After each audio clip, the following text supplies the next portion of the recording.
Hey guys, welcome to PM Pathshala. Guys, जैसे हमारा vision 2022 का नवंबर मंथ का करंट अफेयर्स चल रहा है गाइस, उसका लास्ट हमारा एक टॉपिक रह गया था, दैट इज़ एनवायरनमेंट। आज हम वही टॉपिक उठाएंगे। इसका गाइस पहला है टॉपिक जो है दैट इज़ 27 जो कॉन्फ्रेंस ऑफ पार्टीज़ हुई, COP27 के नाम से आपने सुना होगा। ये क्या है और इसमें क्या क्या की फ्रेमवर्क्स और इसमें क्या क्या नई डिटेल्स आई हैं उसके बारे में गाइस हम डिस्कस करते हैं। सबसे पहले याद रखना, ये जो 27 COP होता है ये किसके थ्रू होता है? United Nations framework convention on climate change.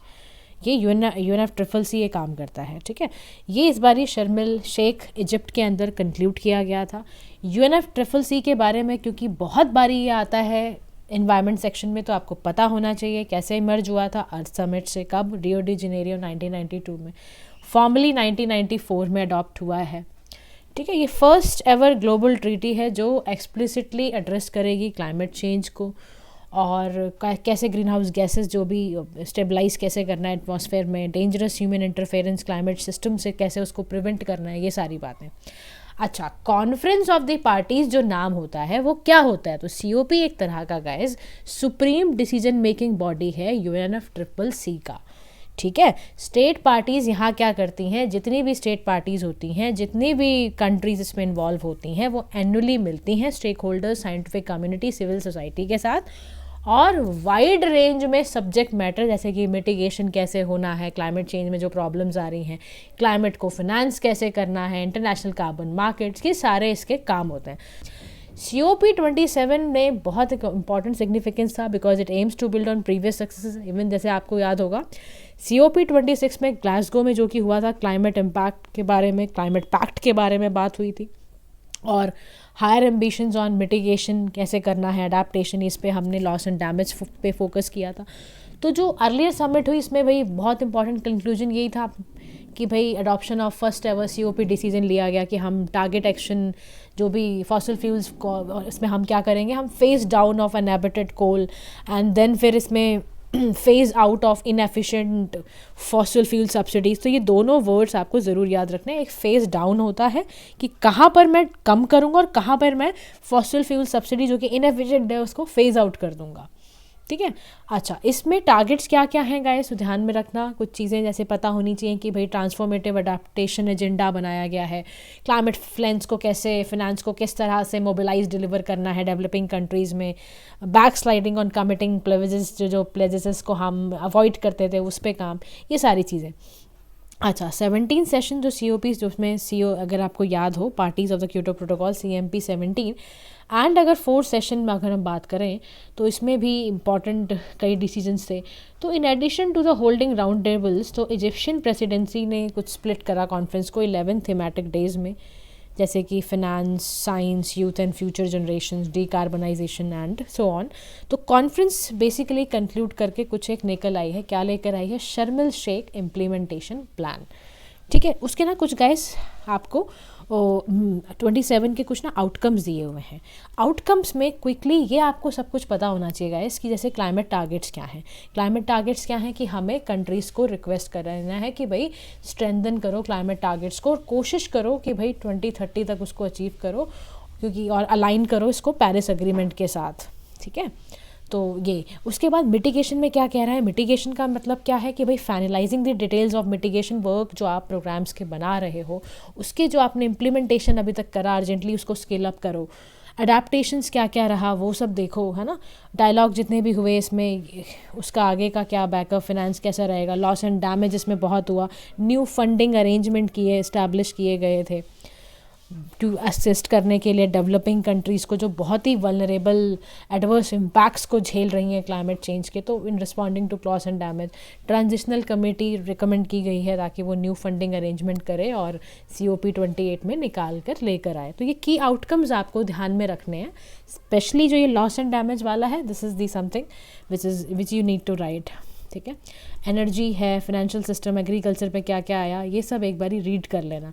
अच्छा, कौन कौन से कंटेंशियस इश्यूज थे दैट रिमेन, तो देखो कोई भी कमिटमेंट नहीं किया गया two phase out all fossil fuel, और ये बहुत सारी मल्टीपल कंट्रीज़ की डिमांड थी। इवन इंडिया ने भी ये डिमांड की थी कि ऑल फॉसिल फ्यूल्स को फेज आउट करना चाहिए, ख़त्म करना चाहिए, तो उस पर कोई कमिटमेंट नहीं हुआ, ठीक है। सेकेंड कंटेंशियस इशू जो हमने देखा, lack of stringent mitigation targets, यानी कि ग्लोबल इमिशंस को हम बोल रहे हैं बहुत इमिशन जा रहा है, बहुत पीक पे जा रहा है, 2025 तक तो पता नहीं कहाँ तक होगा, तो which is the IPCC said that was a necessity for staying below. IPCC यहाँ पर क्या कह रहे हैं, तो IPCC ने बोला है कि भैया टेम्परेचर को कुछ भी करो बिलो 1.5 डिग्री पर लेकर आओ, ज़रूरी है, क्योंकि भाई उससे अदरवाइज एमिशंस बढ़ेंगे। अच्छा, फिनांस रिलेटेड इश्यूज़ पे इतना डिस्कशन नहीं था। ये कह रहा है कि $4 ट्रिलियन पर ईयर चाहिए होता है जब हम रिन्यूएबल एनर्जी में खर्च करते हैं। अगर हमें नेट ज़ीरो एमिशन चाहिए ना बाय 2050, तो this should be the target. ठीक है, ये लाइन आपको ज़रूर लिखनी है। तो फर्दर मोर ग्लोबल ट्रांसफॉर्मेशन ज़रूरी है, लो कार्बन इकॉनमी होना ज़रूरी है, इन्वेस्टमेंट करनी पड़ेगी, तो ये दिक्कत। फिर क्लैरिटी नहीं है, लॉस एंड डैमेज फंडिंग जो है उसमें कोई एग्रीमेंट नहीं है कि how the finance should be provided, कहाँ से आएगा, कैसे करोगे, कुछ उस पर क्लैरिटी नहीं है। ठीक है, उसके बाद लार्ज ना गैप्स हैं करंट फ्लो और डेवलपिंग नेशन के नीड्स में, यानी कि जो फिनेंस फ्लो कर रहा है 2019-20 में वो रफली 1/3 of what is required to achieve Paris agreement, ये दिक्कत। फिर डेवलपिंग नेशंस में कुछ सेवरल इनइक्विटीज़ हैं ताकि हम क्लाइमेट फिनेंस को एक्सेस कर पाएँ, यानी कि शॉर्टेज है किसकी, ग्रांट बेस्ड फिनेंस की, कॉम्प्लेक्स टर्म्स एंड कंडीशंस की, इकोनॉमिक वल्नरेबिलिटी की, ये दिक्कतें। उसके अलावा unfulfilled pledges of develop countries to the adaptation fund, यानी कि फिनेंस करना प्रोजेक्ट्स को, प्रोग्राम्स को, वल्नरेबल कम्युनिटीज़ को ताकि हेल्प करना। अनक्लियर डेफिनेशन है, क्लाइमेट फिनेंस के बारे में कुछ समझ नहीं आ रहा, मतलब UN सिस्टम में डोनर कंट्रीज़ कैसे इसको इंटरप्रेट करें कुछ नहीं पता।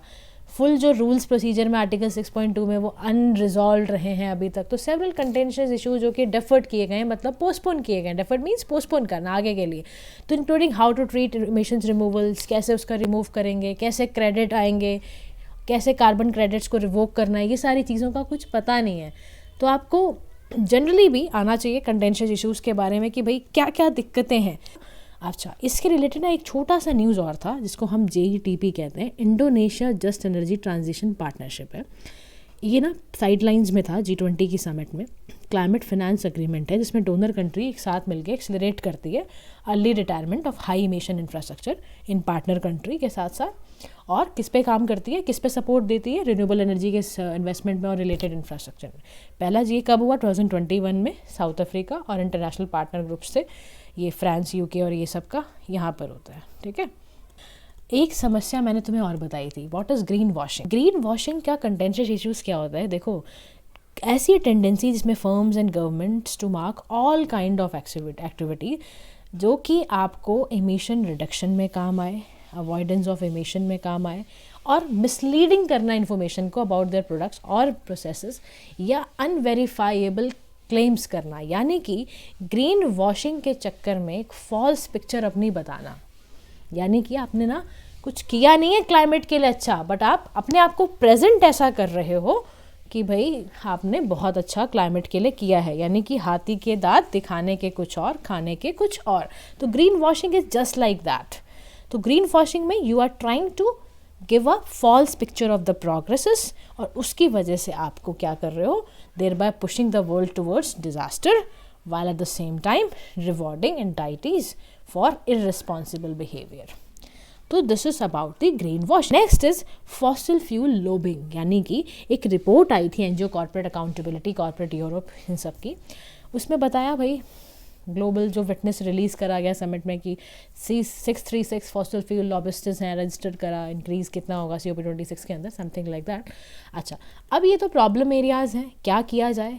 तो पहला बताया गया है कि मिटिगेशन टारगेट्स को इन्हांस करने की ज़रूरत है, क्योंकि हमने क्या पढ़ा था, IPCC ये चाहता है कि ग्लोबल वार्मिंग 1.5 डिग्री सेल्सियस बहुत ही ज़रूरत है लिमिट करने की।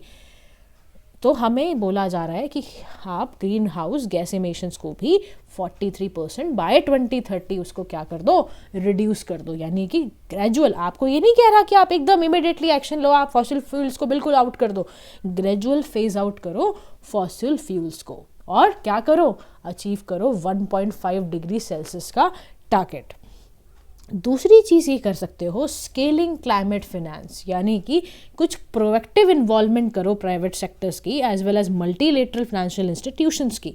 प्रोएक्टिव एक्शंस लेने पड़ेंगे, यानी कि फर्दर डेवलप्ड नेशंस को अपने कमिटमेंट्स की तरफ जाना चाहिए कि जो आपने COP26 में अडेप्टेशन फंड क्रिएट करा था उसके कमिटमेंट को आप इमीडिएटली स्टार्ट करो, ठीक है। तो यानी कि प्रोएक्टिव इन्वॉल्वमेंट की बहुत ज़्यादा ज़रूरत है, and that is the scaling climate finance. Next is the promote GETP which I have already told you कि फिनेंस करना energy transition of emerging economies को। Next is establishing clear source and commitments for funding loss and damage, यानी कि इस regard हम ये पढ़ सकते हैं कि डेवलप्ड नेशंस हैं उनका हिस्टोरिक रिस्पॉन्सिबिलिटी है कि वो वल्नरेबल नेशंस जो बहुत ही ज़्यादा परेशानी में है क्लाइमेट चेंज की वजह से, उनकी हेल्प की जाए, उनको कैसे ओवरकम कराना है लॉस एंड डैमेज या एक्सट्रीम कंडीशन से। This is the responsibility of the developed countries. Next is adopting clear definitions की आपकी एकदम आपको सही क्रिस्टल क्लियर तरीके से पता होना चाहिए कि ये प्रिंसिपल तो CBDR का फॉलो करना ही करना है, कॉमन बट डिफरेंशिएटेड रिस्पॉन्सिबिलिटी। इसका मतलब क्या होता है कि हम सभी जानते हैं कि डेवलप्ड कंट्रीज ने अपने आप को डेवलप्ड तरीके से ले जाने के लिए बहुत ज़्यादा इमिशन स्प्रेड करा है, ठीक है। तो यानी कि उनकी रिस्पॉन्सिबिलिटी ज़्यादा है देन योर डेवलपिंग कंट्रीज। अच्छा, फिनेंस गैप जो है डेवलपिंग कंट्रीज़ का उसको भी ब्रिज करने की ज़रूरत है, यानी कि developing countries need easy access ताकि वो ग्रांट बेस्ड फिनेंस कर पाएँ। उसके बाद क्वांटिफाई मेजर करो अपने इमिशन रिडक्शंस को, स्टैंडर्ड सेट करो ताकि आप ग्रीन वॉशिंग जैसे इंस्टेंसेस को ख़त्म कर पाओ, ठीक है। अब हम पढ़ते हैं इंडिया और इंडिया का COP27। देखो नवंबर का मंथ है यार, तो ये तो आना ही था। तो लेट्स डिस्कस अबाउट इंडिया और इंडिया COP27 के बारे में। तो इंडिया ने क्या करा, इंडिया ने समिट किया। Why this is in the news, क्योंकि इंडिया ने समिट करा एक लॉन्ग टर्म लो इमिशन डेवलपमेंट स्ट्रैटेजी। किसको किया? United Nations framework convention on climate change recently करा गया, ठीक है। अच्छा, की कंसिडरेशन इंडिया की अप्रोच क्या है? तो इंडिया का हिस्टोरिकल कंट्रीब्यूशन रहा है cumulative global green house gas emissions का। इंडिया सिग्निफिकेंट एनर्जी नीड्स मांग रहा है फॉर डेवलपमेंट। इंडिया ये भी कमिटमेंट कर रहा है कि हम लो कार्बन स्ट्रेटजी से आगे बढ़ेंगे। इंडिया कह रहा है कि हम एक क्लाइमेट रेजिलियंस भी बिल्ड करेंगे। तो ना देखो, जब भी किसी टॉपिक पे जा रहे हो एज एन इंडियन ब्यूरोक्रेट्स आपको क्या पता होना चाहिए कि इंडिया की क्या अप्रोच है, ठीक है। तो ये ज़रूरी है। इंडिया का लॉन्ग टर्म हम लो इमिशन डेवलपमेंट स्ट्रैटेजी को भी देखते हैं। अच्छा, इसमें बोला गया है, अच्छा मेरा ना एक लाइव पे मैंने बनाई हुई है वीडियो, ठीक है, वो मैं आपसे ना एक शॉर्ट है उसको मैं शेयर कर दूँगी मिशन लाइव पे, उसको भी देख लेना। और यार लाइफ टाइम कैंपेन क्या है तो पता ही तुम्हें, इसमें यूथ होते हैं 18 से 23 साल के, उसमें मैसेज बेरर्स होते हैं, सस्टेनेबल लाइफस्टाइल कैसे करना है ना आगे, उसके बारे में ही होता है, ध्यान रखना। इंडिया का लॉन्ग टर्म लो इमिशन डेवलपमेंट स्ट्रैटेजी क्या है? इंडिया कह रहा है कि 2070 तक हम नेट ज़ीरो अचीव करेंगे एंड 7 की ट्रांजिशन है लो कार्बन आपके डेवलपमेंट पाथवेज में, वो तो है।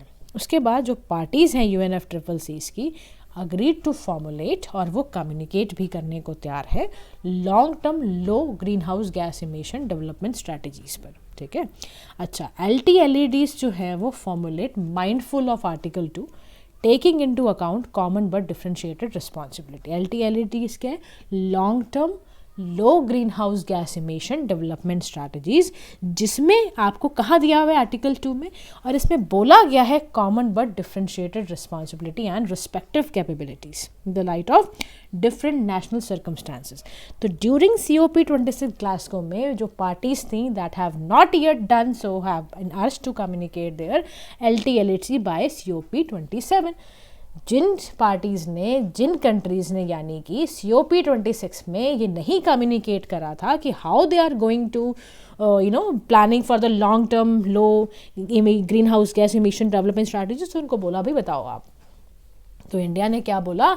इंडिया इज़ विजनिंग और India is giving the direction or having a vision of life and lifestyle for the environment that calls for mindless or the world-wide paradigm shift चलता है, mindless and the destructive consumption to mindful and deliberate utilization हम करना चाहते हैं। अच्छा, India में कुछ concerns भी रेस करे COP27 में। सबसे बड़ा कंसर्न इंडिया ने ये रेस करा कि गैप है किस चीज़ के अंदर? ऑपरेशनलाइज करना the principle of equity and climate justice. तो जितने भी नेशनली डिटरमाइंड कंट्रीब्यूशन इन्हांस करना था from all parties should follow the principles of, कह रहा है कि जितनी भी नेशनली डिटरमाइंड कंट्रीज हैं उनकी ड्यूटी है कि वो इक्विटी एंड क्लाइमेट जस्टिस पे प्रिंसिपल्स पे काम करें, CBD पे काम करें और CDR sorry common but differentiated responsibility respective आपका CBDR RC light of different national circumstances, जो भी आपने वादा किया था ना पेरिस एग्रीमेंट में वो सारे के सारे कायम रखना। And next is mindless consumption and utilisation of carbon budget. देखो ये तो करना ही पड़ेगा, जो श्रिंक करना है ना हमें ग्लोबल कार्बन बजट को, उसके लिए इक्विटिवली शेयर करना अमंग ऑल कंट्रीज और उसको किस तरह से यूज़ करना ये ज़रूरी है। एग्जाम्पल के तौर पे सिंस इंडिया का जो कंट्रीब्यूशन है to the world's cumulative emission so far is less than 4% और annual per capita emission are about 1/3 of the global average, तो it should be provided a greater share of remaining carbon budget. तो simultaneously develop countries को क्या चाहिए कि वो भी sustainable consumption पे चलें और हिस्टोरिकल कंजम्पशन जो उनका कार्बन बजट का रहा है उसको एक्नॉलेज करें। Developmental needs of developing countries should be given due consideration, यानी कि just transition to cleaner resources of energy cannot be equated to all countries striving for the same level of decarbonisation. ठीक है। And next is introduction of carbon border measures, यानी कि unilateral measures या discriminatory practices जो हैं जैसे carbon border adjustment mechanism, इससे क्या होगा, मार्केट डिस्टॉर्ट हो सकती है, ट्रस्ट डेफिसिट अमंग पार्टीज आ सकता है। एक टर्म हमने पढ़ी अभी, कार्बन बॉर्डर एडजस्टमेंट मैकेनिज्म। ये गाइस एक ऐसा प्लान है यूरोपियन यूनियन का जो क्या करेगा, टैक्स करेगा कार्बन इंसेंटिव प्रोडक्ट्स जैसे कि आयरन, स्टील, सीमेंट, फर्टिलाइजर्स, ये फ्रॉम 2026 ये है। नेक्स्ट है extended the scope of mitigation to agriculture under Koronivia joint work on agriculture, यानी agriculture the mainstay of livelihoods of millions of smallholder farmers will be hard hit from climate change, so they should not be burdened with mitigation responsibilities. यानी यहाँ पर ये कह रहा है कि scope को एक्सटेंड करना होगा एग्रीकल्चर के मिटिगेशन को और अच्छा करने के लिए। जो हमारा ये है ना कोरोनिविया जॉइंट वर्क ऑन एग्रीकल्चर, ये आपका और एक्सटेंड होना चाहिए इसका स्कोप। तो एग्रीकल्चर में क्या करना है, ये एक मेथड है, इसी मेथड से आपका मिटिगेशन ऑफ एग्रीकल्चर और अच्छा होगा। Million of smallholder farmers को सोचो जो क्लाइमेट चेंज से इतना परेशान हो जाते हैं, उनके बर्डन को कम करने की भी ज़रूरत है।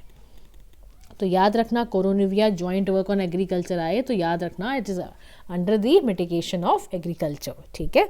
Next is your selective singling out of resources of emissions. Labelling selected sources of emissions के होते हैं, कोल है, मोर हार्मफुल दूसरी गैसेज होती हैं, greener, sustainable, even when they are all sources of greenhouse gases, तो कोई बेसिस नहीं है अवेलेबल साइंसेस का। अच्छा, इसमें देखो ग्लोबल ऑयल एंड जो गैस इमिशंस होते हैं are 25% higher than coal emissions. ये देखो, ये आपका एक फैक्चुअल डेटा आ गया कि भाई सीधी सी एक बात है कि जो ग्लोबल ऑयल या दूसरे जो गैस एमिशंस हैं वो 25% हायर है देन कोल एमिशंस। अच्छा, unclear definition of climate finance, यानी कि कोई कॉमन डेफिनेशन नहीं है, ये दिक्कत। शॉर्टेज ऑफ क्लाइमेट फिनेंस, तो India would need tens of trillions of dollar by 2050 ताकि वो ये जो आपने रूम में शपथ ली ना कि भाई 2070 तक ज़ीरो स्टेटस, तो ये करना पड़ेगा इमीडिएटली, तब जाके आप ऐसा कर पाओगे। ठीक है। And if you talk about the stable, just read out about the stable, है ना, रीड कर लेना एक बारी। बाकी वे फॉरवर्ड पे चलते हैं हम डायरेक्टली। अच्छा, वे फॉरवर्ड में क्या है, पहला वे फॉरवर्ड है यानी कि आगे आप कैसे इस चीज़ को अचीव कर सकते हो, सारी अपनी इश्यूज़ को, चैलेंजेस को एक तरफ रख के कैसे अचीव करना है। तो पहली चीज़ ये कह रहा है enhance mitigation efforts from develop countries, यानी क्या करो, मिटिगेशन एफर्ट्स को इन्हांस करो फ्रॉम डेवलप कंट्रीज़, यानी कि based on cumulative historical responsibility, जैसे कि करंट वार्मिंग है। तो डेवलप कंट्रीज़ का यही एम होना चाहिए कि वो अपने नेट ज़ीरो इमिशन स्टेटस को नॉट इन 2050 बट 2030 तक ही अचीव करें। पहला काम समझ आ गया। जितनी डेवलप कंट्रीज उनको क्या चाहिए, नेट ज़ीरो इमिशन स्टेटस। कब तक, बाय 2030। गलती से 2050 मत लिखा ना, 2030 लिखो। सस्टेनेबल कंजम्पशन में क्या कह रहा है कि आप डेवलप कंट्रीज़ को बोलो भाई इन आर लाइफ टाइम कैंपेन जो इंडिया चला रहा है ना, वैसे ही आप भी चलाओ, सस्टेनेबल पैटर्न पे अपना कंजम्पशन प्रोडक्शन कर दो, हो जाएगा।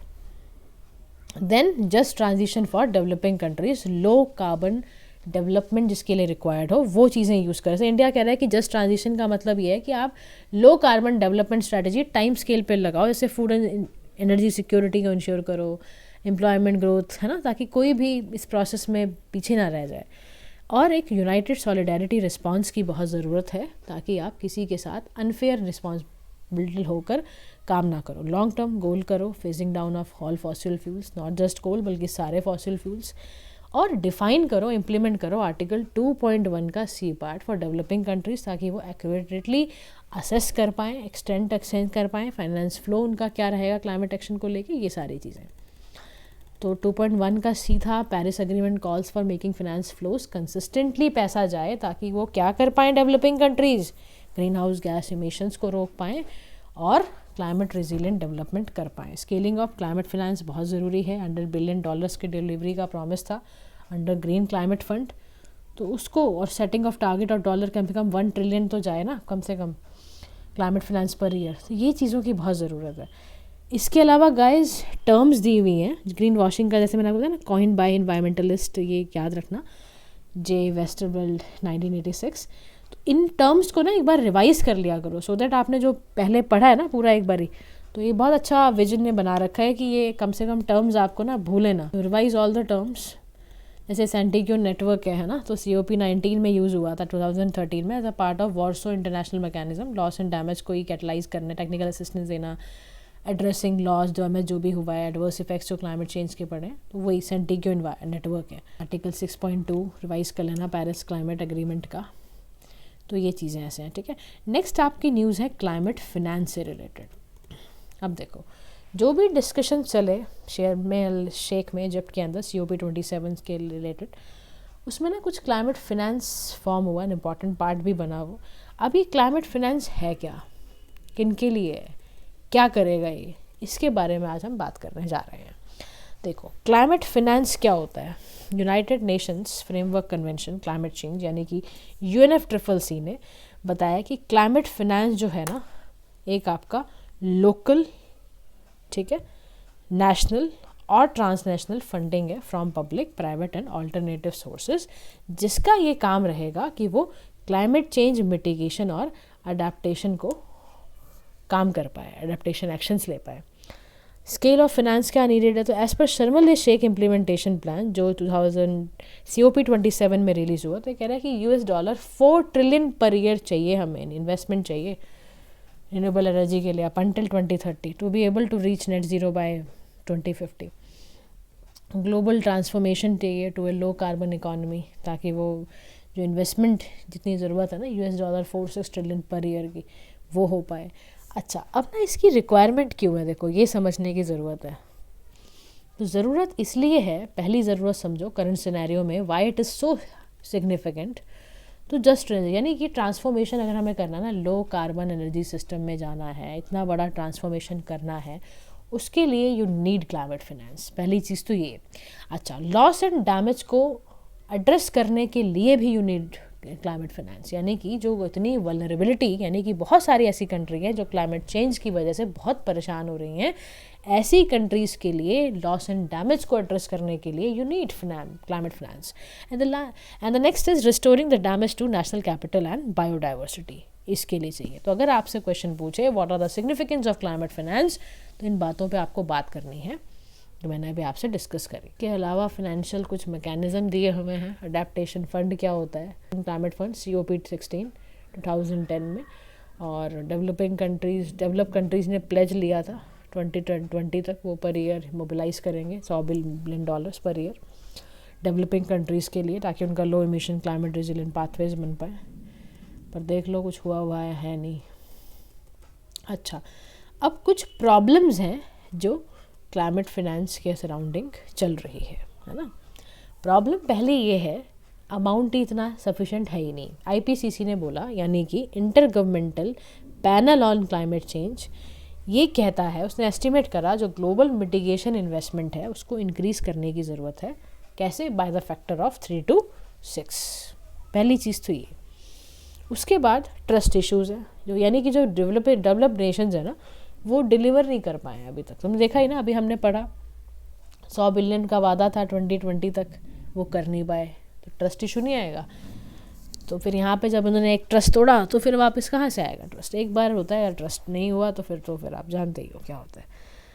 तो ये उसके बाद low participation of private sector specially in developing nations, यानी कि प्राइवेट इन्वेस्टमेंट लो है। क्यों?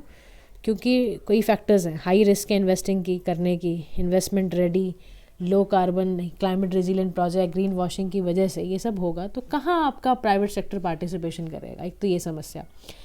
कोई कॉमन डेफिनेशन नहीं है क्लाइमेट फाइनेंस की। कौन सा क्लाइमेट रिलेटेड एक्टिविटी में कितना पैसा फिनेंस होगा, कब होगा, कैसे होगा, तो ये सब को कुछ पता नहीं है। फॉर इंस्टेंस जैसे सेवरल कंट्रीज डिमांड करती हैं कि हमें लॉस एंड डैमेज चाहिए फ्रॉम इंडिया मान लो, तो due to status as a major polluter despite his historical contribution, किस बेसिस पर आप फिनेंस करोगे? कुछ है ही नहीं, कोई कॉमन डेफिनेशन ही नहीं है। तो विलिंगनेस नहीं है एक्चुअली। विलिंगनेस होती तो ये सारी चीज़ें ये लोग खुद ही डिफाइन करते और बैठते तो हैं यार, इतना चलती है पूरी मीटिंग ये, लेकिन कोई डिस्कशन होता ही नहीं इन बारों में, ये ऊपर ऊपर से सारी बातें करके आ जाते हैं। उसके बाद लो शेयर ऑफ ग्रांट्स, यानी कि जो लोन्स हैं जो कंसेशनल हैं या नॉन कंसेशनल हैं, largest share of public climate finance 16 से 20 एंड अमाउंटिंग टू 72%। उसके बाद अंडर फंडिंग ऑफ अडेप्टेशन, ये सारी की सारी चीज़ों की वजह से क्लाइमेट फाइनेंस एक चैलेंज बना हुआ है। Challenges face by developing countries in climate financing, ठीक है, लो अवेयरनेस है, शॉर्टेज है ग्रांट बेस्ड फाइनेंसिंग की, डेट बर्डन बहुत ज़्यादा है, टेक्निकल ह्यूमन रिसोर्सेज की कमी है, इनएफिशिएंट प्रोसेसेस हैं, स्लो है, बर्डन है, हार्मोनाइजेशन नहीं है, unique and fiscal vulnerability eligibility criteria के अकॉर्डिंग। तो ये सारी चीज़ों की वजह से ना बहुत सारे चैलेंजेस हैं, तो ये दिक्कतें आ गई। ठीक है, अब देखो इतनी सारी समस्याएं हैं, तो हम क्या करते हैं उसके बाद सोल्यूशन निकालते हैं। तो आओ जाके सोल्यूशन निकालते हैं। तो पहला सोल्यूशन ये है guys, increase the efficiency of financial market, यानी कि जितनी फाइनेंशियल मार्केट है वो इस एफिशिएंसी को इन्हांस कर सकती है, यानी कि उसका इंटरवेंशन हो, जैसे कि बेटर इन्फॉर्मेशन प्रोविजंस पे, टैक्सोनॉमी पे, ट्रांसपेरेंसी के क्लाइमेट रिस्क क्या क्या आ रहे हैं, कंज्यूमर को कैसे प्रोटेक्ट करना है, ग्रीन वॉशिंग की समस्या को कैसे दूर करना है, इस पे। उसके बाद आप ना क्लाइमेट क्लब्स बनाओ, क्रॉस बॉर्डर फिनेंस इनिशिएटिव्स लो, जैसे हमने देखा था इंडोनेशिया का जस्ट ट्रांजिशन पार्टनरशिप, ऐसी चीज़ें बनाओ, ट्रांसफॉर्मेशन ऑन MDVs, ये सब क्रिएट करो, एक्सपेंड करो availability of low cost debt free finance. और फर्दर ना developed nations need to deliver on the goal of $100 billion, क्योंकि भाई 2020 तक कहा था और अब देख लो क्या आ गया है। तो इस पे काम करने की ज़रूरत है। कॉमन लैंग्वेज स्टैंडर्ड बनाओ क्लाइमेट फाइनेंस के, ताकि कोहेरेंस बने। Avenues adaptation innovative instrument use करो, SDRs, वॉलंटरी कार्बन मार्केट्स इस्तेमाल करो, mobilise domestic finance through central bank climate crisis को एड्रेस करे, मेजर्स ले, कुछ प्रायोरिटी सेक्टर्स पे लैंड करना, क्रेडिट कोटास बनाना, न्यू एसेट क्लासेस बनाना, ये सब ज़रूरत है आज की। Mobilise domestic finance through central banks. Next आ जाते हैं सीधा हम अडेप्टेशन गैप रिपोर्ट पे 2022 की। यार ये रिपोर्ट आई और इसका टाइटल था too little too slow, climate adaptation failure puts world at a risk, इसकी पूरी वो थी। अच्छा, याद रखना अडेप्टेशन गैप रिपोर्ट निकालता कौन है, ये चीज़ पता होनी चाहिए। तो UNEP निकालती है, ठीक है, यूनाइटेड नेशंस एनवायरनमेंट प्रोग्राम। किसकी कुछ ना की फाइंडिंग्स थी, तो more than 8 out of 10 countries, यानी कि 84% ऑफ द पार्टीज तो UNFCCC have at least one national adaptation planning instrument. More than a third of all 198 parties जितनी भी UNFCCC की हैं वो quantified and time bound adaptation target करें। 90% planning instrument analyse करें, डिस्प्ले करें कंसिडरेशंस को, gender, historically disadvantage group. Combine करना है क्या, adaptation and mitigation finance flows 2020 तक। अडेप्टेशन फिनेंस गैप, यानी कि developing countries likely to 5 to 10 times greater than current international adaptation flows. तो ये सारी चीज़ें इस रिपोर्ट की हैं। जनरल प्रिंसिपल्स क्या होते हैं, एक गुड अडेप्टेशन प्रैक्टिस कैसे की जाए। तो देखो पहली चीज़ें कह रहा है transparency and accountability and predictability of support, ठीक है। Integration of adaptation into national development, यानी SDG गोल्स को अपना नेशनल डेवलपमेंट गोल बना लो। फ्लेक्सिबल अडेप्टेशन मैनेजमेंट रखो, इन्वेस्टमेंट करो लोकल कैपेबिलिटीज़ में, कंसिडर करो फ्यूचर रिस्क क्या हो सकती हैं, इंटीग्रेट करो local transitional indigenous scientific knowledge को, इनइक्वलिटीज़ को टैकल करो, स्ट्रक्चरल गैप्स देखो, जेन्युइन इंक्लूजन करो स्टेक होल्डर्स का, लोकल कम्युनिटीज़ का, वुमेन का, मार्जिनलाइज ग्रुप्स का अपने डिसीजन मेकिंग में। अगर मान लो आ ही जाए क्वेश्चन कि what are the general principles of good adaptation practice, तो तुम्हें ये चीज़ें याद रखनी है। तुम्हें साफ तौर पे याद होना चाहिए कि गुड अडेप्टेशन प्रैक्टिस क्या होता है, गैप रिपोर्ट कौन निकालता है और ये कैसे एफिशिएंट बन सकती है। तो मैंने तुम्हें बहुत सारे साइक्लिक डायग्राम से समझ में आया होगा, ठीक है। उसके बाद यहाँ देखो कौन कौन से इश्यूज़ हैं जो अडेप्टेशन एफर्ट्स में आइडेंटिफाई इस रिपोर्ट के थ्रू किए गए हैं। पहला इसमें बोला गया है targets are not outcome oriented. Majority of adaptation जो टारगेट है ये कैप्चर ही नहीं करते आउटकम ऑफ अडेप्टेशन एक्शन, जैसे कि degree to which people and ecosystem are more resilient, कौन लेस वल्नरेबल है क्लाइमेट चेंज के, ये सब चीज़ें। अच्छा, इश्यूज से हटके मैं एक चीज़ गाइस इसको टच करना ज़रूरी है, ये UNEP के बारे में तुम्हें बिल्कुल पता होना चाहिए। कब आया? इंटर गवर्नमेंटल ऑर्गेनाइजेशन है, 1972 में आई जी। किसका आउटकम था? स्टॉकहोल्म कॉन्फ्रेंस 1972 का। तो ये ना एक अम्ब्रेला ऑफ UN जो 2030 एजेंडा सस्टेनेबल डेवलपमेंट है उसके अंडर काम करना है, इसको एड्रेस करना है। मोस्ट रेलेवेंट एनवायरमेंटल इशू आज के टाइम पे क्या है? ग्लोबल एजेंडा, एनवायरमेंटल एजेंडा बनाना। इसका हेडक्वार्टर्स ध्यान रखना नैरोबी केन्या में है। कि कौन कौन सी और दूसरी रिपोर्ट निकालता है तो देख लो ज़रा, ग्लोबल एनवायरमेंट आउटलुक हो, ट्रिपल इमरजेंसी हो, कूलिंग इमिशन वाली रिपोर्ट हो, ये सारी, ठीक है। अब आओ इश्यूज़ पे बात करते हैं। पहला इशू समझ आ गया, अडेप्टेशन एफर्ट्स में पहला इशू समझ आया, targets are not outcome oriented, पहली चीज़। दूसरी चीज़, वाइडनिंग अडेप्टेशन गैप चेक करो, देखो एनुअल कितना कॉस्ट लग रहा है, कितना एस्टिमेटेड है, कितना इन्फ्लेशन है यहाँ पर। उसके बाद मार्जिनलाइज ग्रुप, अभी हमने पढ़ा गुड होता क्या है जनरल लेवल पर, अगर हम प्रिंसिपल लेवल पर पढ़े तो अडेप्टेशन एफर्ट में आपको you need every part of the society, you need marginalise group also. ये तो करते ही नहीं, एक्सक्लूड कर देते हैं, वुमेन इंडिजिनियस पीपल को हटा देते हैं। उसके बाद माल अडेप्टेशन यानी कि रेट्रोफिटिंग डेवलपमेंट एक्टिविटीज, यानी कि अडेप्टेशन एक्शन देना without specifically addressing climate risk, जिससे ये सारी दिक्कतें आ जाती हैं। लॉन्ग टर्म प्लानिंग की दिक्कत होना, narrow definition of adaptation success, इनएडिक्वेट matrix, adaptation limits यानी कि ग्लोबल वार्मिंग को एक्सलरेट करना, इंक्रीज करना, क्लाइमेट इम्पैक्ट ताकि उस पर पड़े, और ये सारी चीज़ें। लास्ट एंड दिस में आएगा वे फॉरवर्ड, कैसे अच्छा करें। तो देखो जी, सिग्निफिकेंट एक्सलरेशन लेना पड़ेगा अडेप्टेशन फिनेंस में, डबल कर दो 2019 में जो फिनेंस फ्लो होता था बाय 2025। अगर आप चाहते हो ग्लासगो क्लाइमेट इम्पैक्ट मीट हो पाए तो उसके लिए आपको करना पड़ेगा।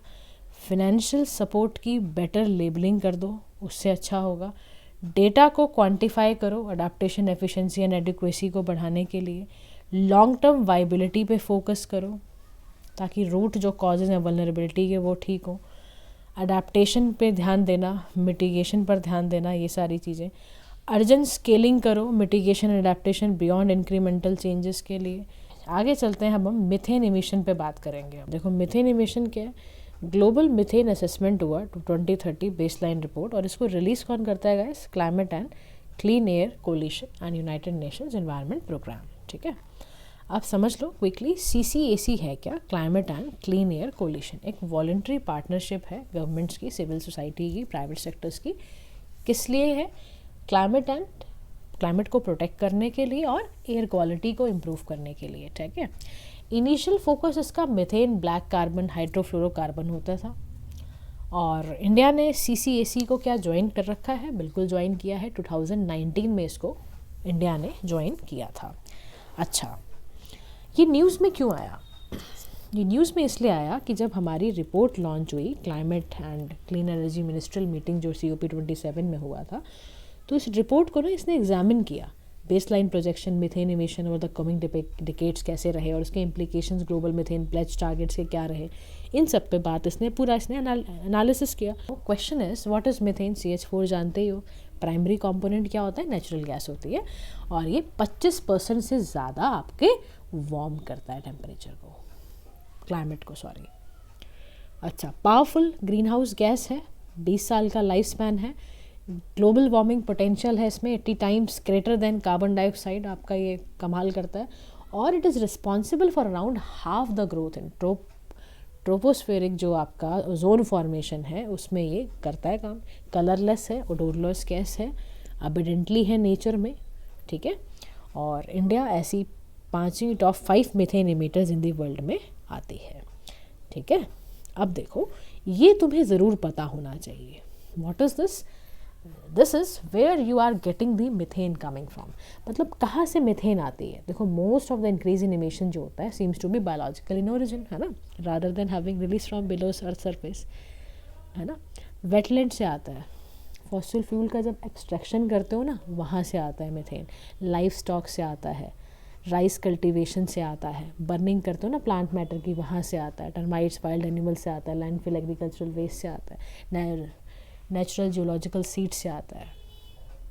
लेकिन सबसे ज़्यादा अगर पूछे पेपर में कि मिथेन कहाँ से रिलीज़ होता है तो क्या बताओगे, वेटलैंड से। सबसे कम किससे होता है, अदर वाइल्ड एनिमल्स और टर्माइट से। मिथेन इमिशन का ना डेटा बैंक भी देख लो कि जो annual amount of methane atmosphere में है वो 260% है प्री इंडस्ट्रियल लेवल पर, और ह्यूमन ड्राइवन 45% है। करंटली आपका टारगेट है 2030 तक कि इसको 45% कम करना है, रिड्यूस करना है। इसमें ना दे रखा है मिथेन के इमिशन के सोर्स, मान लो ऐसे एग्रीकल्चर सोर्स है ना, वहाँ से भी आता है। इसको रिड्यूस कैसे करोगे, मैन्योर मैनेजमेंट बढ़ा दो, इंटरमिटेंट एरेशन यानी कि फ्लडेड राइस पैडीज़ की जगह कॉन्टीन्यूसली उसको ऐसे करो, एनिमल हेल्थ हस्बेंड्री को इम्प्रूव करो, ये सब। तो इसको ना रीड कर लेना कौन से तरीके से क्या करना है, ठीक है। बता तो दिया ये, बाकी मैंने तुम्हें कहाँ कहाँ कैसे हो रहा है। अच्छा, इनिशिएटिव क्या लिए गए हैं इंडिया ने, जो लिए हैं ताकि आपका मिथेन इमिशन कम हो।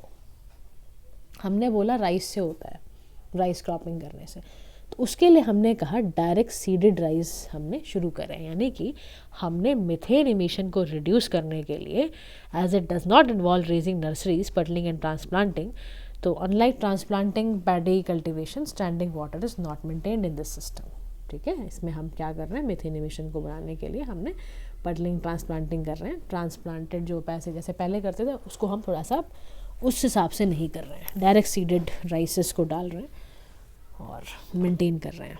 अच्छा, क्रॉप डाइवर्सिफिकेशन भी एक तरीका होता है, तो हमारे यहाँ ना क्रॉप डाइवर्सिफिकेशन प्रोग्राम चलाए जा रहे हैं मिथेन इमिशन को अवॉइड करने के लिए, due to diversion of paddy to alternate crop, जैसे कि pulses, agroforestry, maize, cotton, ये सब हम ग्रो करते हैं। एक तुमने सुना होगा एक स्कीम के बारे में, गोबर धन स्कीम। तो गोबर का मतलब क्या है, galvanising organic bio agro resources. ये क्या करती है, बायोडिग्रेडेबल वेस्ट रिकवरी को सपोर्ट करती है, वेस्ट को कन्वर्ट करती है रिसोर्सेस में, और ग्रीन हाउस गैसेस के इमिशंस को रोकती है, ठीक है। और इसके अलावा नेशनल लाइफ स्टॉक मिशन है जो हमने फॉलो करवाया था, और इसको इम्प्लीमेंट करता है department of animal husbandry and dairying. इसमें क्या कर रहा है, ब्रीड इम्प्रूवमेंट और balance rationing, feeding livestock superior quality, balance ration is helping to reduce methane emissions. India का एक ग्रीन हाउस गैस प्रोग्राम भी है, इंडस्ट्री लेड वॉलंटरी फ्रेमवर्क है, जिससे हम मेजर कर पाएँ, मैनेज कर पाएँ ग्रीन हाउस गैस इमिशंस को।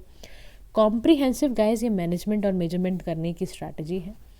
अच्छा, ग्लोबल इनिशिएटिव क्या लिए गए हैं मिथेन इमिशंस को कम करने के लिए, तो जीएमपी है, प्लेज ली गई हमने, methane alert and response system create करा गया है, international energy forum, methane sat, ये सब तरीके से ना हम ग्लोबली ऐसे ऐसे इनिशिएटिव ले रहे हैं जो कि जिससे हमारा ना ये मिथेन वाला इमिशन कम हो।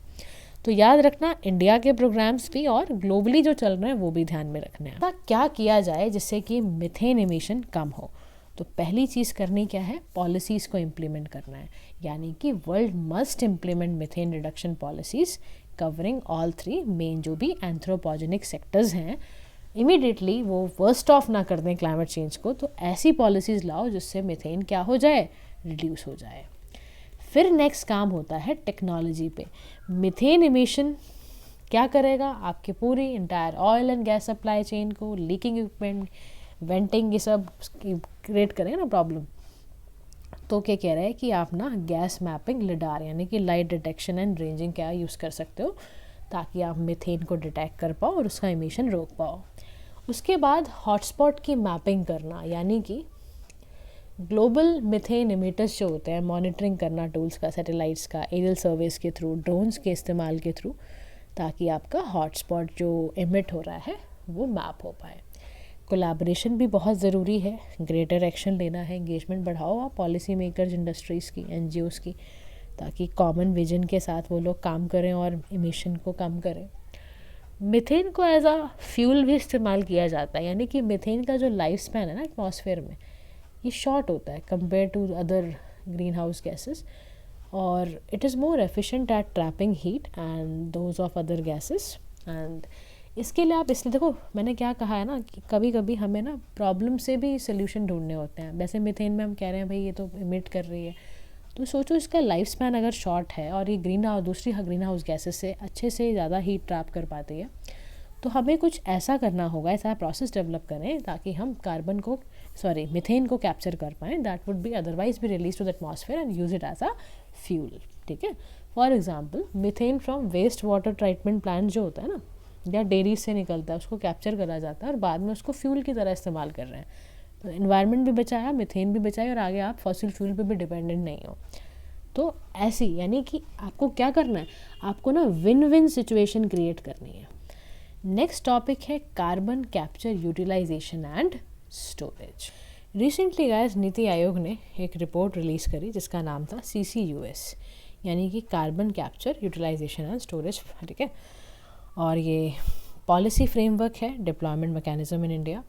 न्यूज़ में क्यों था ये, तो देखो समझो, CCUS जो है एक पॉलिसी फ्रेमवर्क है और ये डेवलप करेगा, इम्प्लीमेंट करेगा practicable framework to accelerate research and development. ठीक है, इन इंडिया में ये ना एक्सप्लोर करता है टेक्नोलॉजी की इम्पोर्टेंस को as an emission reduction strategy, ताकि ना आप डीप डीकार्बनाइजेशन को अचीव कर पाओ फ्रॉम द हार्ड, है ना, जैसे कि जितने भी हार्ड टू एबेट सेक्टर्स होते हैं, स्टील और सीमेंट के सेक्टर्स जो होते हैं, यहाँ पर इसकी बड़ी ज़रूरत है।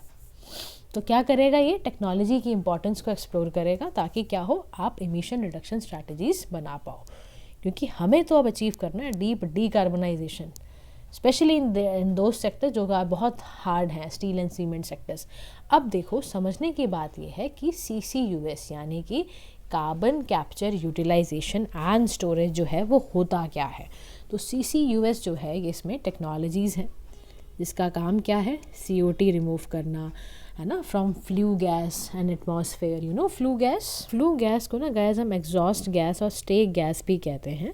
ठीक है, और जैसे जो भी जब कोई भी गैस इमिनेट करती है ना कंबशन प्लांट से, या जिसमें भी रिएक्शन आपने कराया, products of your fuel and for combustion air, जो रेसिडुअल सब्सटेंसेस नहीं बचते हैं, जैसे कि पर्टिकुलेट मैटर्स, डस्ट जिसे आप कहते हो, nitrogen oxide, carbon monoxide, sulphur oxide, तो ये होते हैं आपके। तो ध्यान रखना, ठीक है, ये फ्लू गैसेस हैं, जैसे nitrogen, oxygen, carbon dioxide, water vapour. तो डायरेक्टली तो नहीं आपको ये एनवायरनमेंट में आपको ह्यूमंस को करते हैं, लेकिन जो फ्लू गैसेस होती है ना गैस, फ्लू गैसेस एक तरह का पॉल्यूटेंट है। समझ आ गया इसमें कौन कौन सी मैंने गैसेस बताई हैं। तो CCUS जो है ना, वो CO2 को रिमूव करेगा from flue gas and atmosphere, recycle करेगा, क्या करेगा, CO2 फॉर यूटिलाइजेशन, और ऐसे safe and permanent storage options को क्रिएट करेगा। फ्लू गैसेस कहाँ से प्रोड्यूस होती हैं, कोल से, नेचुरल गैसेस से, वुड से, और जो भी आप फ्यूल कंबस्ट करते हो ना फर्नेसेस से, उससे निकल कर आती है। तो CO2 को कैप्चर करना है CCU टेक्नोलॉजी की मदद से, फिर उसको फ्यूल बनाना है, मीथेन या मिथेनॉल, रेफ्रिजरेंट और बिल्डिंग मटेरियल। कैप्चर्ड गैस को डायरेक्टली आप फायर एक्सटिंग्विशर्स में, फार्मा में, फूड एंड बेवरेज इंडस्ट्रीज़ में, even in the agricultural sector में भी यूज़ कर सकते हो। ठीक है, तो डिफरेंट कार्बन कैप्चर टेक्नोलॉजीज़ हैं, उसके डिफरेंट एप्लीकेशंस हैं जो आपको नीचे दिया हुआ है। वैसे केमिकल सॉल्वेंट है, फिजिकल सॉल्वेंट है, क्रायोजेनिक सेपरेशन है, एब्जॉर्प्शन है इसमें। अच्छा, what is the need of CCUS, carbon capture utilisation and storage की ज़रूरत क्या है। तो वही बात जो सुबह से पढ़ा रही हूँ, अचीव नेट ज़ीरो टारगेट्स 2070 से। आपको क्या चाहिए, आपको चाहिए कि आपका नेट ज़ीरो हो जाए।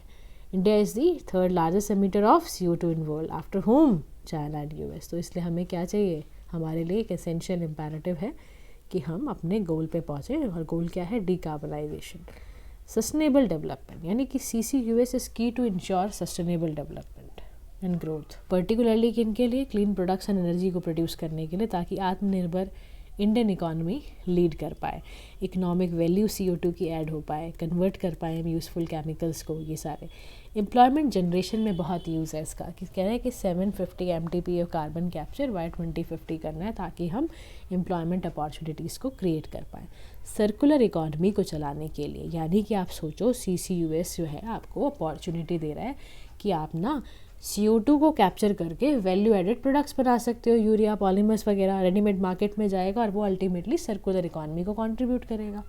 इससे आपकी ऑयल इंडस्ट्री भी बूस्ट होगी। तो बड़ा काम की चीज़ बता रही हूँ तुम्हें मैं। तो CC जो आपका है इससे particularly useful in oil pool industries has a process of, क्या करोगे आप, कार्बन डाइऑक्साइड इंजेक्ट करते हो अंडरग्राउंड ऑयल रिजर्वायर्स को प्रोडक्शन बढ़ाने के लिए इंजेक्ट करोगे, गैस प्रेशराइज करेगी ऑयल को, उसकी मोबिलिटी अच्छी हो जाएगी, वो फ्लो को और आसानी से अलाउ करती जाएगी।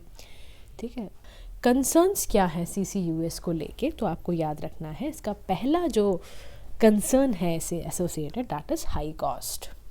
हाई कॉस्ट का मतलब क्या है गाइज, अपफ्रंट जो कैपिटल इन्वेस्टमेंट है कार्बन कैप्चर टेक्नोलॉजीज़ की, ट्रांसपोर्ट पाइपलाइंस की, जियोलॉजिकल स्टोरेज हाई है, सिग्निफिकेंट एनर्जी चाहिए, वाटर यूसेज चाहिए ताकि आप कैप्चर कर पाएँ, कंप्रेस करें CO2 को। ट्रांसपोर्टेशन है ना, जो इम्प्योरिटीज़ होती हैं CO2 स्ट्रीम की ऐसे पानी में है ताकि वो पाइपलाइन डैमेज हो, लीक, एक्सप्लोजन वगैरह हो इस वजह से।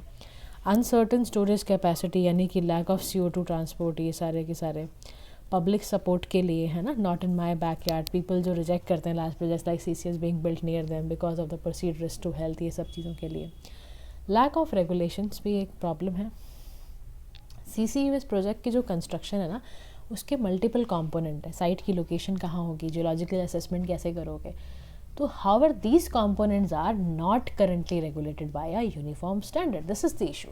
And the last is insufficient geological information, क्योंकि हमारे पास जियोलॉजिकल सर्वे टेक्नोलॉजी की लैकनेस होने की वजह से कंपनीज़ के पास जियोलॉजिकल इन्फॉर्मेशन है ही नहीं। जब जियोलॉजिकल इन्फॉर्मेशन ही नहीं होगी तो मैं कैसे प्रोजेक्ट को अपना कैरी आउट करूँगी, तो ये दिक्कत। उसके बाद they can not accurately predict the risk, project में कितनी रिस्क है, कितने इंसेंटिव्स की ज़रूरत है, ये सबको नहीं पता। वे फॉरवर्ड में आपको क्या चाहिए कि आप जियोलॉजिकल CO2 स्टोरेज एटलस को डेवलप करो, यानी कि CO2 कैसे कैप्चर करना है without the knowledge of the site where they could be sequestered is of little relevance. Hence आपको इमेंस नीड है for development of source and storage atlas that will map the source. और इसके अलावा tax incentive, यानी कि CCUS sectors को India में promote करना है, कैसे करना है, टैक्स एंड कैश क्रेडिट से। अर्ली स्टेज फाइनेंसिंग करो, फंडिंग मैकेनिज्म बनाओ, ये सब। Next is environmental and social justice, तो कम्युनिटीज़ को प्रोटेक्ट करना है, जॉब्स जो अफेक्ट कर रहा है क्लाइमेट चेंज से, बाय इंश्योरिंग क्या, distribution of economic value. And the next is low carbon products, तो पब्लिक प्रोक्योरमेंट जो लो कार्बन प्रोडक्ट्स की है, इक्विपमेंट्स की है, उसको इनकरेज किया जाए। Risk mitigation, technology transfer, R&D, तमाम पाइपलाइंस को ऐसे स्पेशली डिज़ाइन कर दो कि भाई वो गैस पाइपलाइंस वगैरह के आगे इस्तेमाल पड़े, हाईली प्रेशराइज ना हो, सेफली कैरी द कंटेंट्स, तो ये सारी चीज़ें अवेयरनेस क्रिएट कर दो तो ये हो जाएगा। Next is the dynamic ground water resource assessment. ठीक है, 2 सेक्शन में गाइस एनवायरनमेंट की वीडियो होगी, 5.6 पूरा कंप्लीट कर लेते हैं, नेक्स्ट 5.7 वाला जो होगा वो नेक्स्ट वीडियो में देख। Dynamic ground water resource assessment 2022 क्या है, यूनियन मिनिस्टर ऑफ जल शक्ति ने रिसेंटली एक रिपोर्ट रिलीज़ करी जिसका नाम था dynamic ground water resource assessment 2002 में। इसकी हाईलाइट्स क्या दे रखी है कि असेसमेंट में आया कि भाई टोटल जो एनुअल ग्राउंड वाटर रिचार्ज है एंटायर कंट्री का वो 437.60 बिलियन क्यूबिक मीटर्स है, जिसमें से 8% टोटल नेचुरल डिस्चार्ज है, 92% आप एक्सट्रैक्ट करते हो ग्राउंड वाटर के लिए। तो मतलब कि जो ग्राउंड वाटर एक्सट्रैक्शन है वो करेंटली 60% है। तो देख लो कंडीशन ऑफ इंडिया, तो सबसे ज़्यादा देख लो कौन सा स्टेट ओवर एक्सप्लॉइट कर रहा है, चल गया पता नाम, बताओ कौन है, पंजाब। ठीक है, तो ऐसे ही नाम याद रखना। ओवरऑल जो कंट्रीब्यूशन है रेनफॉल रिचार्ज का, ये भी बताया इस रिपोर्ट के अंदर कि भाई जो टोटल एनुअल ग्राउंड चार्ज आ रहा है ग्राउंड वाटर रिचार्ज 61% है, और overall decrease in the number of over exploited वो भी दिखा रहा है। चैलेंजेस क्या क्या एसोसिएटेड हैं वो बताए हैं कि भाई वाटर टेबल लोअर होती जा रही है, एक्सेसिव पंपिंग कर लेते हो कि ग्राउंड वाटर टेबल को तुमने बिल्कुल ही बंद करते जा रहे हो, ख़त्म करते जा रहे हो, कॉस्ट इंक्रीज़ हो रही है, वाटर टेबल लोअर होगा, वाटर को पंप करने में सरफेस तक रीच करना पड़ेगा, एनर्जी का ज़्यादा इस्तेमाल होगा, कॉस्ट ज़्यादा लगेगी। सरफेस वाटर सप्लाई को रिड्यूस करने की ज़रूरत है, ग्राउंड वाटर सरफेस वाटर को कनेक्ट करो, ग्राउंड वाटर ओवर यूज़ करोगे तो क्या होगा, लेक स्ट्रीम रिवर को कनेक्ट करने से सप्लाई डिमिनिश हो सकती है।